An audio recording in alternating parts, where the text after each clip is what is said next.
Some of the things that are handy for your protein source, lentils, the smaller, softer legumes are really good. Lentils, mung beans, azuki beans, they break down really well when you cook them. So they mush up. Sometimes when you first start to feed more animal foods or more plant foods, you'll see them pass through in their stool, and they're not digesting them as well. That's because our bodies adapt to the foods that we put in them to manufacture the enzymes and to grow the bacterial flora that we need to digest them. I haven't eaten meat intentionally in 20-some years, I don't know how many. But every once in a while, if I go for Mexican food and there's lard in the beans, or they cook the rice and chicken broth, I get really sick. I feel like I got the flu. That's because my body no longer makes the enzymes and doesn't have the bacteria to digest those. The same is true if your animal is used to eating a heavily meat-based diet, and then you switch to all these plant foods. They don't have what they need to digest them right away. It takes time, they'll adapt, and as time goes on, they'll do better and better, and you won't see that so much. But you'll see that at the beginning, so there are things you can do to help them along the way. Eating really very, very well-cooked grains and beans is one way to do that. These smaller legumes are a good way. Make the larger beans when you cook them, like black beans or navy beans. Cook them really, really well, maybe mushier than the way you would ideally like them. And even your rice, especially at first, or your barley.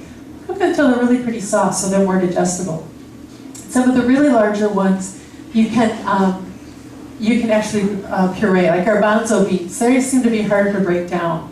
So cook them really well and then puree them, particularly until your animal is used to them and you don't see them passing through the stool anymore. When you're cooking beans, and Julie mentioned that her dog had a little trouble when she started to give him some beans. There's a couple things you can do to help make them more digestible and to reduce the gassiness. Number one, you soak them overnight. If you're buying the dry beans, you want to soak them overnight. And then when you cook them, put a potato, like a white potato, in the pot when they cook, and that helps to draw out some of the substances helps to break down the enzyme inhibitors and draw out some of the substances that make them gassy. Kombu will also do that. It's also a nice flavoring, and there's good minerals in there. You can leave it in there and feed it along with the meal. But a potato is really good. It's going to help you out with those beans. Do you have to cut the potato? No, put the whole potato in and then take it out. Don't feed it. Okay. Take it out. Why wouldn't you feed them the potato? Because it has some of those enzyme inhibitors in it. And a lot of that stuff that we're drawing out. Potatoes are very drawing.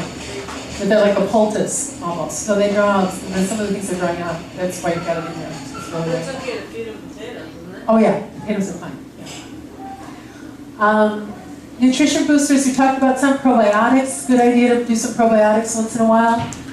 Spirulina or blue-green algae, there's just so much in that that's good for them. It's a really good way to add some boost to your diet. Wheat germ, alfalfa, lecithin, just a lot of the different kinds of things that every once in a while you want to supplement your own diet with a little bit. There are a couple things that you do want to avoid. Onions a lot of onions for dogs and even a little for cats can cause hemolytic anemia, which can be irreversible. So it's just as well to avoid it. A little bit of onions. For a dog like Tila, if she gets a few onions, it's not going to hurt her. But it's just, don't add them intentionally. If you're sharing your meal and you've got some onions in, scrape them away, but if there's a couple, don't worry about it. If you have a really tiny dog, then you want to be more careful. It's kind of a proportional thing.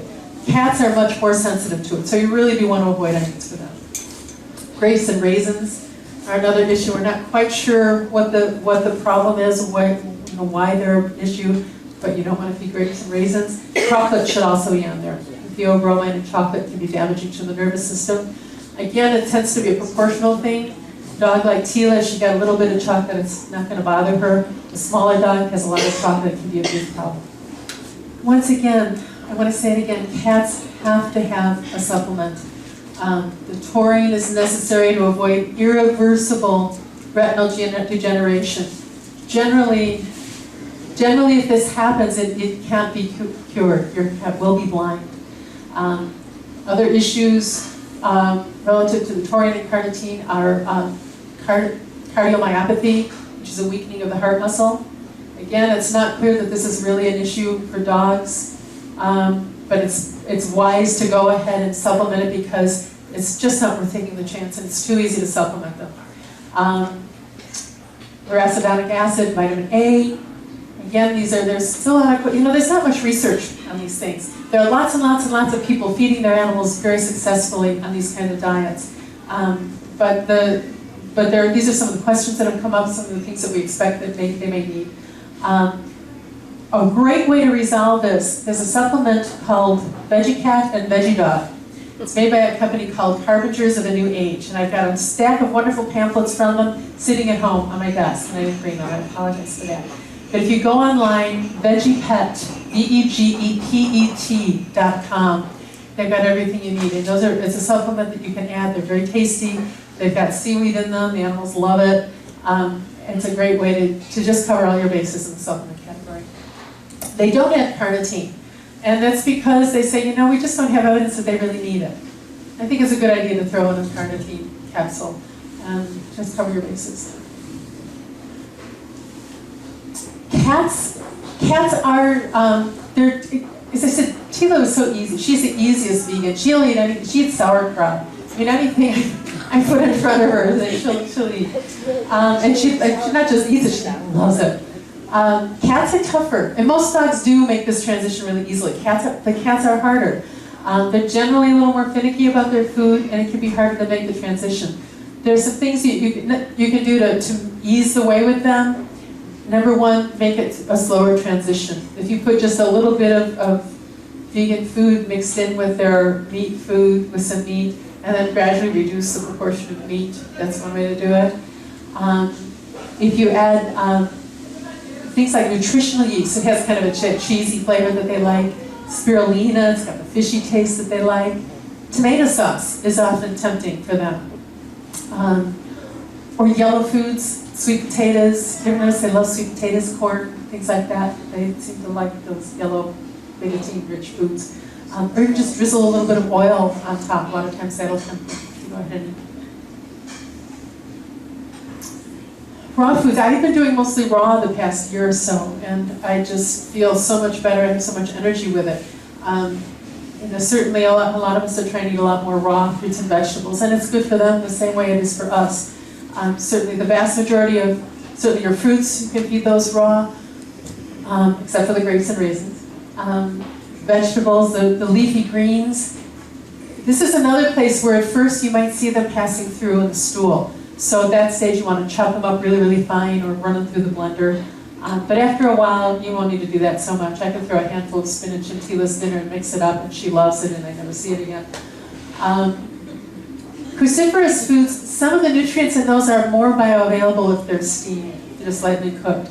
So you want to mix that up. Feed some of them raw. Feed them raw one day and steam them a little bit another day. Rolled oats is a great, handy, easy, quick food for them. Just fed as they are. You don't need to make oatmeal out of it. Just feed them as they are. You get more enzymes that way. If you soak them, you get the probiotics in the oat in the That's water, true. and you don't have to cook it. But you can just Yeah, especially with the whole oat groats. Or the wheat beer, yeah. But even the rolled oats, they're not truly raw because they steam them to roll them, but you get more enzymes and better nutritional profile in them if you don't cook them in a pot with water for 5 minutes or something. Nut butters are great. The same principles apply for general if you're feeding a raw food diet. If you're feeding raw nuts, you can put them, if you soak them, you soak the enzyme inhibitors out of them, so you have more nutrition available that way, and they're easier to digest. But most of your nut butters are cooked anyway, so peanut butter, almond butter, all those are really good for them. Raw fruits.